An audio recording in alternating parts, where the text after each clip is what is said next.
Hi എല്ലാവർക്കും happy Onam. ഇത് വന്നിട്ട് നമ്മളുടെ ജ്വൽമേരിക്ക് വേണ്ടിയിട്ട് നമ്മൾ ചെയ്ത ഒരു ഓണം ഷൂട്ടായിരുന്നു. അപ്പോൾ ജ്വലാണെങ്കിലും ജ്വലിൻ്റെ ഒരു കുറേ അസുഖങ്ങളും കാര്യങ്ങളൊക്കെ കഴിഞ്ഞ് ഒരു തിരിച്ചുവരവ് നടത്തിയിട്ട് നമ്മളിതുവരെ ഷൂട്ടൊന്നും ചെയ്തിട്ടുണ്ടായിരുന്നില്ല. അപ്പോൾ ജ്വലിന് വേണ്ടി ഒരു ഷൂട്ട് ചെയ്തു. അപ്പോൾ ഞാനാണെങ്കിലും ഇപ്പോൾ കുറച്ച് ഹോസ്പിറ്റലൈസ്ഡ് ആയിരുന്നു. ഞാനാണെങ്കിലും ഇതുപോലെ സർജറിയും കാര്യങ്ങളും ഒക്കെ കഴിഞ്ഞ് എൻ്റെ റെസ്റ്റിലായിരുന്നു. പിന്നെ എൻ്റെ കീമോതെറാപ്പി സ്റ്റാർട്ട് ചെയ്ത ടൈമിലാണ് ഞാൻ ഈ ഷൂട്ട് ചെയ്തത്.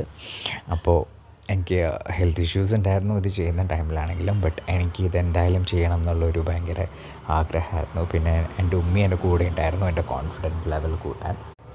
അതും എല്ലാം കൂടെ ആയപ്പോൾ ഞാൻ ഓക്കെ.